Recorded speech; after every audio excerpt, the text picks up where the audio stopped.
Good Taliban bad Taliban, good terrorism bad terrorism, ये अब चलने वाला नहीं है।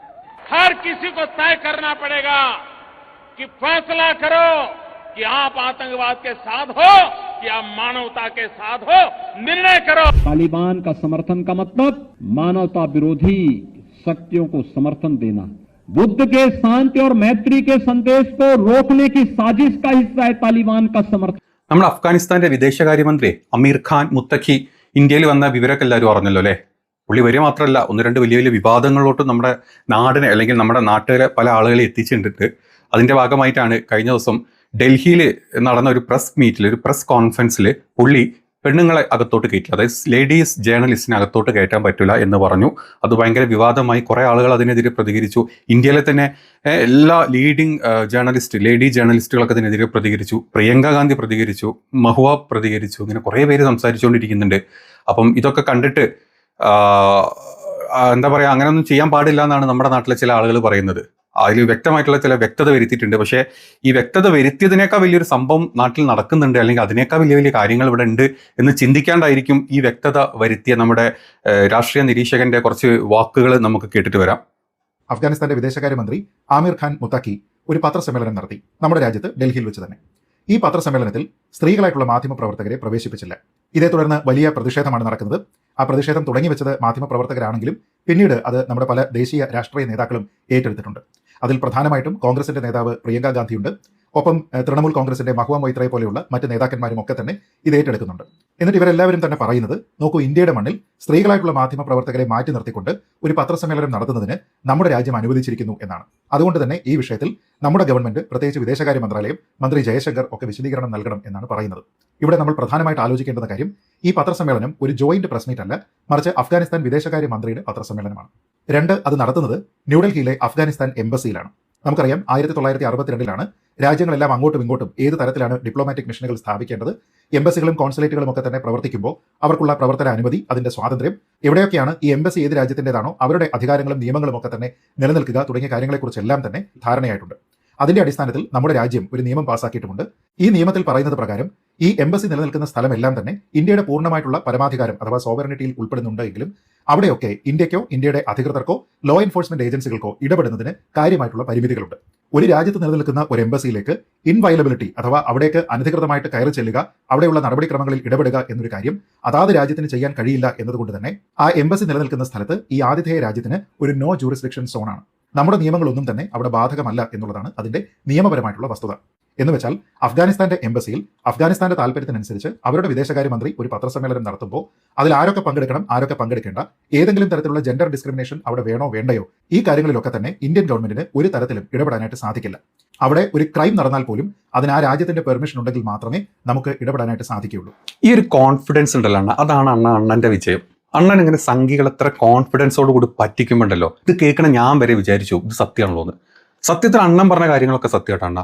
ഈ പറഞ്ഞ എംബസികൾക്കൊക്കെ ചില അധികാരങ്ങളൊക്കെ ഉണ്ട്. ഈ പറഞ്ഞ പോലെ ആർക്കും എംബസിലോട്ട് കയറി ചെല്ലാനോ അങ്ങനെ ഒന്നും നടക്കൂല. അവരുടെ തീരുമാനങ്ങളൊക്കെ തന്നെയാണ് എംബസിന്റെ അകത്ത്. പക്ഷെ അണ്ണ അവിടെ ഒരു ചെറിയ പ്രശ്നമുണ്ട്.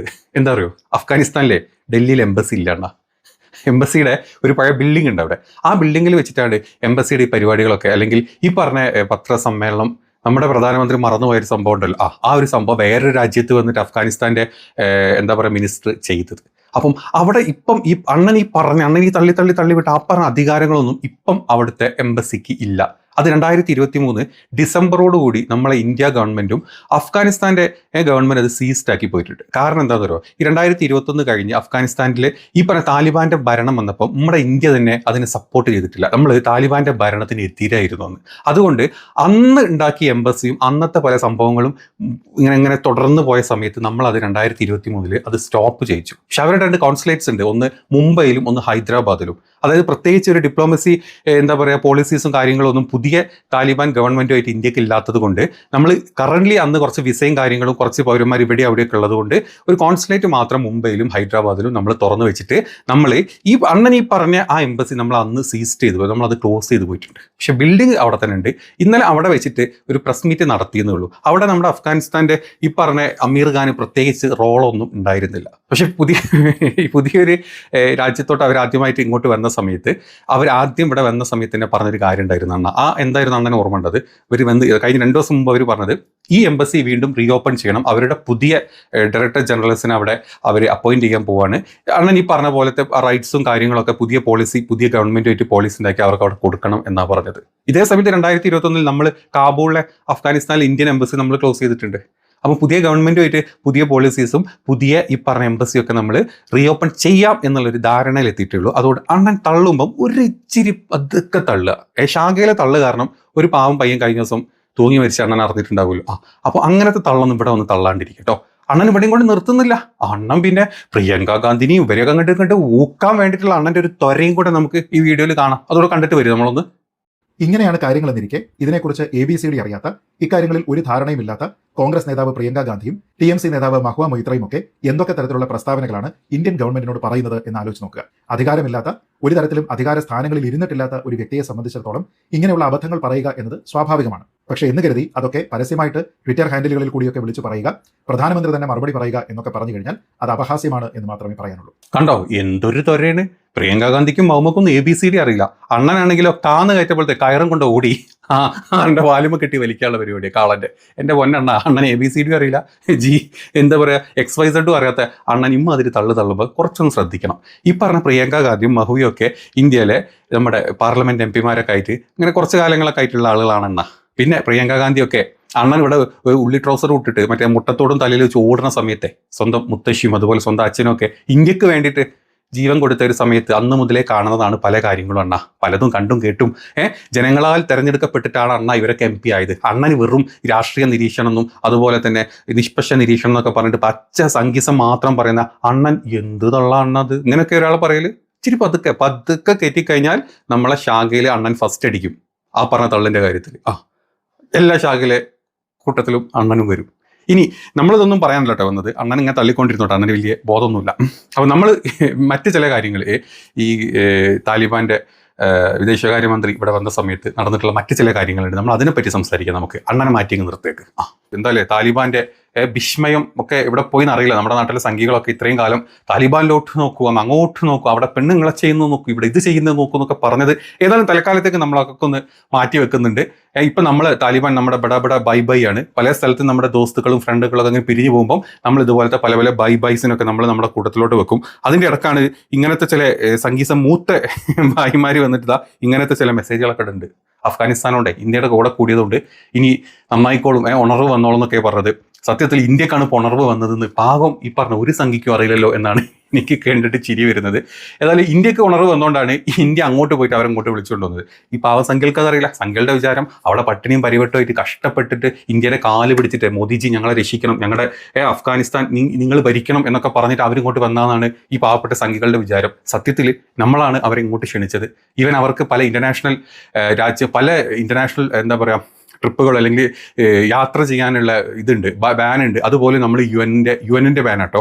യുഎൻ്റെ ഇവിടെ പോയിട്ട് നമ്മളതൊക്കെ ക്ലിയർ ചെയ്തിട്ടാണ് അവിടുന്ന് ഈ പറഞ്ഞ ഈ അമീർ ഖാനെ നമ്മൾ ഇങ്ങോട്ട് എത്തിച്ചത്, അല്ലെങ്കിൽ അവിടുത്തെ പ്രതിനിധികളെ നമ്മൾ ഇങ്ങോട്ട് കൊണ്ടുവന്നത്. കാരണം ആവശ്യം നമ്മുടേതാണ്. കാരണം നമുക്ക് എപ്പോഴും അടിക്കുന്ന അല്ലെങ്കിൽ നമ്മുടെ ഏറ്റവും വലിയ ശത്രുക്കളായിട്ടുള്ള എന്താ പറയുക പാകിസ്ഥാന്റെ തൊട്ട പിന്നിലാണ് ഈ രാജ്യം വരുന്നത് അല്ലേ. അപ്പം നയതന്ത്രപരമായിട്ട് നമുക്ക് എപ്പോഴും ഒരു സപ്പോർട്ട് കിട്ടും എന്നുള്ള, അതുപോലെ നമ്മളോട് നല്ലൊരു ബന്ധം പുലർത്തുന്ന രാജ്യമായതുകൊണ്ട് തന്നെയാണ് നമ്മൾ അവരെ ഇങ്ങോട്ട് ക്ഷണിച്ച് വരുത്തിയിട്ട് നമ്മളൊരു നയതന്ത്രം ഉണ്ടാക്കാൻ വേണ്ടി ട്രൈ ചെയ്യുന്നത്. അത് ഓപ്പറേഷൻ സിന്ദൂർ വന്ന സമയത്തും അഫ്ഗാന്റെ സപ്പോർട്ട് നമുക്ക് കിട്ടിയിരുന്നു. അപ്പോൾ അതുകൊണ്ടൊക്കെ നമ്മളാണ് അവരെ ഇങ്ങോട്ട് വിളിച്ചത്. അല്ലാണ്ട് അവർക്ക് ഉണർവ് വരാൻ വേണ്ടിയിട്ട് അവർ മോദിജിനെ പ്രൈസ് ചെയ്യാൻ വേണ്ടി വന്നതല്ല എന്ന് അറ്റ്ലീസ്റ്റ് എൻ്റെ പൊന്നു സംഖ്യകളെ മനസ്സിലാക്കണം. നമ്മുടെ നാട്ടിലെ പല ആൾക്കാരും മറ്റു ചില ചാനലുകൾ ഇട്ടിട്ടുണ്ട്. ഇനി അഫ്ഗാനിസ്ഥാൻ ഇന്ത്യ ഭരിക്കും, ഇന്ത്യ ഡൽഹിയിൽ ഇരുന്നിട്ട് അഫ്ഗാനിസ്ഥാൻ ഭരിക്കുന്നത്. ഏത് മരപ്പൊട്ടന്മാരാണെങ്കിലും വേണ്ടില്ല, 5 പൈസൻ്റെ വിവരമില്ല, കേരളത്തിൽ ഇരുന്ന് അങ്ങ് തള്ളോട്ട് തള്ളാണ്. സംഖ്യകളുടെ ഇങ്ങനെ വായിലോട്ട് തള്ളിക്കൊടുക്കുകയാണ്. സംഖ്യകൾ ഇത് കണ്ട് ഇങ്ങനെ വിജൃംഭിച്ച് ഇങ്ങനെ എന്താ നിർവൃതി കൊണ്ട് ജീവിക്കുന്ന സംഖ്യകൾ പാവം. ഇവർ എന്താണ് നയതന്ത്രമെന്നോ എന്താണോ ഇവിടെ നടക്കുന്ന റിയൽ തിങ്സ് ഒന്നും അറിയാണ്ട് പാവങ്ങൾ ഇങ്ങനെ ഓരോ വാർത്തകൾ അടിച്ചു വിടുന്നുണ്ട്. അപ്പോൾ ഇതാണ് ഇതിൻ്റെ സത്യാവസ്ഥ. ഇനി ഫാറൂഖി വേറെ കാര്യം കൂടെ ഫാറൂഖിന്ന് എന്താ മുത്തക്കി വേറെ കാര്യം കൂടെ ഉണ്ട്. ഈ സ്ത്രീകളെ കയറ്റില്ല എന്നൊക്കെ പറഞ്ഞ ഭയങ്കര ഇഷ്യൂ ആയി പറഞ്ഞ ആൾക്കാരൊക്കെ പ്രതികരിച്ചപ്പോൾ ഇന്നലെ പുള്ളി മറ്റൊരു പത്രസമ്മേളനം വിളിച്ചു. സ്ത്രീകളെല്ലാവരും അകത്ത് കയറ്റി പുള്ളി ഇരുന്നിട്ട് ഒരു മണിക്കൂറോളമുള്ള പത്രസമ്മേളനം വിളിച്ചു. അവിടെ കിടന്നിട്ട് പുള്ളിനോട് ഭയങ്കര രൂക്ഷമായിട്ടുള്ള ചോദ്യങ്ങളാണ് ഇന്ത്യൻ വുമൺ എന്താ പറയുക ജേർണലിസ്റ്റ് ചോദിച്ചത്. ഇങ്ങനെയാണോ, ഇതാണോ നിങ്ങളുടെ രാജ്യം? ആ പെണ്ണുങ്ങളെ നിങ്ങൾ എവിടെയും വിടുന്നില്ല, UN വിടുന്നില്ല, പഠിക്കാൻ വിടുന്നില്ല, കല്യാണം കഴിപ്പിച്ച് നേരത്തെ വിടുന്നു, നിങ്ങൾ ഇങ്ങോട്ട് കയറ്റിയില്ല, നിങ്ങൾക്ക് എന്താണ് പറയാനുള്ളത് എന്ന് ചോദിച്ചപ്പം പുള്ളി നന്നായിട്ട് മറുപടി പറഞ്ഞു. अपनी मर्जी से कुछ भी कर सकते हैं. Women सब अपनी मर्जी से कुछ भी कर सकते हैं. Women cannot work in banks. Women cannot work in places they used to work in. At the United Nations, other places that they used to work. So when are you going to allow women, or at least change the rules so that women in Afghanistan can go back to studying? Do you have any regrets over the brutal killing of internationally acclaimed photojournalist and our colleague Danish Siddiqui? इसके रोशनाई में policy बनाना और आगे चलना है.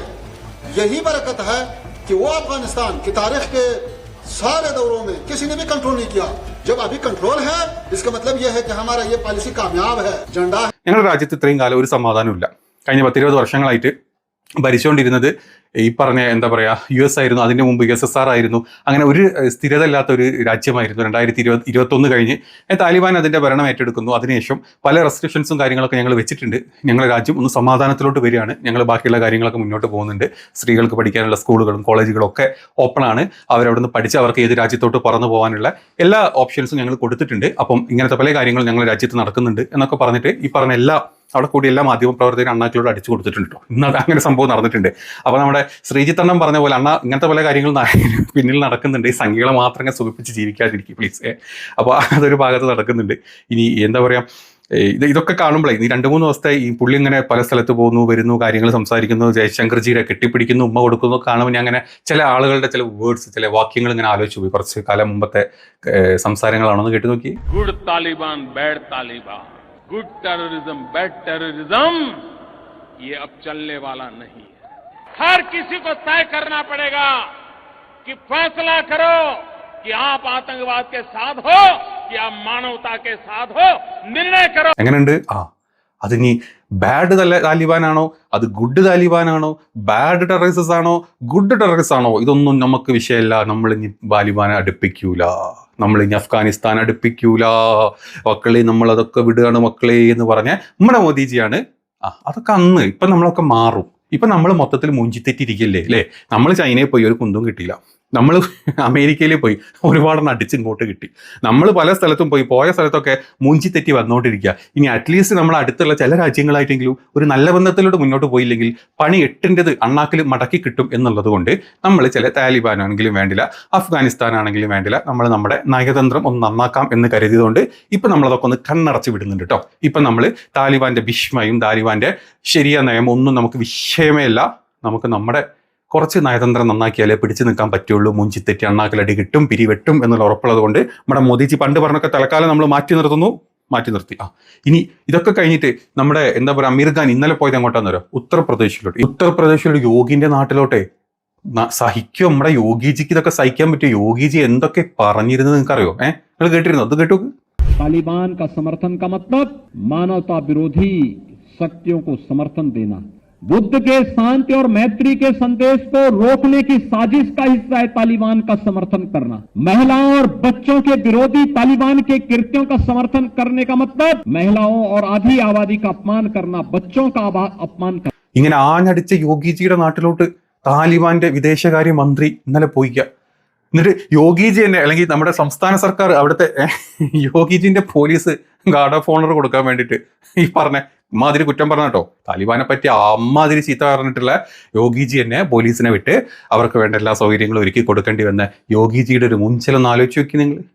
ഇങ്ങനൊക്കെയാണ് നമ്മുടെ നാട്ടിൽ കാര്യങ്ങൾ നടക്കുന്നത്. ഇങ്ങനെ മുഞ്ചിക്കൊണ്ടിരിക്കുക നമ്മുടെ രാജ്യത്തെ എല്ലാ ആൾക്കാരും. കുറേ ഇസ്ലാം വിരോധവും കുറേ താലിബാൻ വിരോധവും കുറേ മുസ്ലിം വിരോധവും ഒക്കെ പറഞ്ഞിട്ട് ഇങ്ങനെയൊക്കെ വോട്ടടിച്ച് നിന്ന് അവസാനം ഇപ്പം വോട്ട് കട്ടതാന്നുള്ള പേരും വന്ന് ഇനി വോട്ട് കിട്ടൂല എന്നും കൂടെ മനസ്സിലായി. ഇനിയിപ്പോൾ എന്തെങ്കിലുമൊക്കെ ഒന്ന് കിട്ടട്ടെ എന്ന് വിചാരിക്കുമ്പോൾ നമ്മൾ എല്ലാവരും ആയിട്ട് അടിയാണ്. ആ രാജ്യമായിട്ട് അടി, ഈ രാജ്യമായിട്ട് അടി, മൊത്തത്തിൽ മുഞ്ചലാന്ന് കണ്ടപ്പം നമ്മൾ പണ്ട് പറഞ്ഞതൊക്കെ നമ്മൾ മറന്നു. നമ്മളിങ്ങനെ പുതിയ പുതിയ ബന്ധങ്ങളിലോട്ട് പോവുകയാണ്.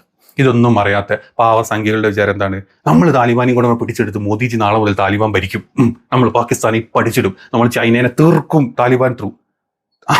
അങ്ങനെയുണ്ട്. ചൈനയെ താലിബാൻ ത്രൂ നമ്മൾ തീർക്കുന്നു. നമ്മളെക്കാൾ വലിയ പിടിപാടാണ് ചൈനക്ക് താലിബാനുള്ളത്. 2021 നമ്മളവിടുത്തെ എംബസിയൊക്കെ പൂട്ടിക്കെട്ടിക്കിട്ട് പോന്നപ്പം, അതായത് US 2020 അവിടുത്തെ പോയി, US 2021 താലിബാൻ അവിടുത്തെ ഭരണം പിടിച്ചെടുത്ത സമയത്ത് നമ്മൾ കാബൂളിൽ തിരിച്ചു പോന്നു. അതേ സ്ഥാനത്ത് ചൈന എന്ത് ചെയ്തു, അവിടെ കൊണ്ട് എംബസി ഇട്ടു. അവിടുത്തെ പല സ്റ്റേറ്റുകളും പിടിച്ചു. അവിടുത്തെ പല കാര്യങ്ങൾക്കും ചൈനയുടെ കംപ്ലീറ്റ് സപ്പോർട്ട് കൊടുത്തു. അങ്ങനെ നിൽക്കുന്ന ചൈനനെ നമ്മൾ താലിബാനെ വെച്ച് അടിക്കും എന്നൊക്കെ നമ്മുടെ നാട്ടിൽ സംഘിപ്പൊട്ടന്മാർ പറയുന്നത്. തിരിച്ച് താലിബാൻ ചൈനൻ്റെ കൂടി നമ്മുടെ കുണ്ടിക്കിട്ട് കുത്താണ്ട് നോക്കിക്കൊൻ്റെ പൊന്നാരെ മക്കളെ. ഇതൊന്നും അറിയാണ്ടാണ് നമ്മുടെ നാട്ടിലെ സംഘിക്കുട്ടന്മാർ വന്നിട്ട് ഇങ്ങനെ ഇട്ട് മെസ്സേജും കമൻറ്റും വീഡിയോ ഒക്കെ ഇങ്ങനെ നിരപരാൻ ചെയ്തുകൊണ്ടിരിക്കുന്നുണ്ട്. ഇതാണ് നമ്മുടെ നാടിൻ്റെ ഒരു അവസ്ഥ. നിങ്ങളൊന്ന് ആലോചിച്ച് നോക്ക്. നമുക്ക് അയൽ രാജ്യങ്ങളൊക്കെ ആയിട്ട് നല്ല ബന്ധം വേണം. പാകിസ്ഥാൻ നടക്കൂല. പാകിസ്ഥാൻ ചെറ്റ രാജ്യമാണ്, നമുക്കറിയാം, ചെറ്റത്രേ ചെയ്യുള്ളൂ. ആ മാർക്കറ്റൊന്നും നമ്മൾ പണിയും, അത് വേറെ കാര്യം. അതല്ലാണ്ട് ഇപ്പോൾ നമ്മൾ ബംഗ്ലാദേശ് എടുത്താലും, നമ്മൾ നേപ്പാൾ എടുത്താലും, ഭൂട്ടാൻ എടുത്താലും, ഇപ്പോൾ അഫ്ഗാനിസ്ഥാൻ എടുത്താലും, ഇതൊക്കെ 8ന്റെ പണി നമുക്ക് കിട്ടിക്കൊണ്ടിരിക്കുന്നത് ഇപ്പോൾ എല്ലാ സ്ഥലത്തും. അമേരിക്കയിലോട്ട് പോയാലും പിന്നെ ബാക്കിയുള്ള രാജ്യങ്ങളൊക്കെ മോദിജിയുടെ നല്ല ഫോട്ടോഷൂട്ട് നമ്മൾ നടത്തുന്നല്ലാണ്ട് ഒരു ഗുണവും നമുക്ക് ഇതുവരെ കിട്ടിയിട്ടില്ല. അപ്പം ഇങ്ങനെയൊക്കെ പോകുന്ന സമയത്തെ നമ്മുടെ നയതന്ത്ര ബന്ധങ്ങളും ഒരു നയങ്ങളൊക്കെ നമ്മൾ മാറ്റും. അല്ലെങ്കിൽ നമ്മുടെ മോദിജിനെ കൊണ്ട് ഇനി എടുത്താൽ പൊങ്ങൂല എന്നെല്ലാവർക്കും മനസ്സിലായിട്ടുണ്ട്. അപ്പം ഇതൊക്കെ അതിൻ്റെ സ്പിരിറ്റിലെടുക്കുക. അതല്ലാണ്ട് മുസ്ലിം വിരോധം മറ്റതും മറിച്ചതും അതിൻ്റെ ഇടയ്ക്ക് ഇമാതിരി ഊളത്തരങ്ങളൊക്കെ കാണിച്ച് വീഡിയോ ചെയ്ത് എന്തിനങ്ങനെ സ്വയം സുഖിക്കുന്നത് എന്ന് എനിക്ക് ഒരു നിഷ്പക്ഷ വാണങ്ങളും പറയുന്ന കാര്യങ്ങളും മനസ്സിലാവാത്തതുകൊണ്ടാണ് ഞാൻ ഇത്രയും കാര്യങ്ങൾ പറയാച്ചു വന്നത്. അപ്പോൾ ഓക്കെ, നമ്മുടെ വീഡിയോ കണ്ടിട്ട് എന്തെങ്കിലുമൊക്കെ അഭിപ്രായം ഉണ്ടെങ്കിൽ കമൻറ്റ് ഇടണം കേട്ടോ. അതുപോലെ വീഡിയോ കാണുന്നവർ സബ്സ്ക്രൈബ് ചെയ്തിട്ടില്ലെങ്കിൽ വെറുതെ ആ ബട്ടൺ ഒന്ന് കുത്തി പൊട്ടിച്ചേക്കണം. അപ്പോൾ നമ്മളെ വേറെ എന്തെങ്കിലും കാര്യം നമ്മൾ വാട്സപ്പ് നമ്പർ നമ്മുടെ ഡിസ്ക്രിപ്ഷനിൽ കൊടുത്തിട്ടുണ്ട്, നമ്മുടെ ഈ ചാനലിൻ്റെ. നിങ്ങളുടെ എന്തെങ്കിലും അഭിപ്രായം വേറെ കാര്യങ്ങളൊക്കെ ഉണ്ടെങ്കിൽ അതിലോട്ട് മെസ്സേജ് ഇട്ടാൽ മതി, ഞാൻ എന്തായാലും നോക്കുന്നതായിരിക്കും.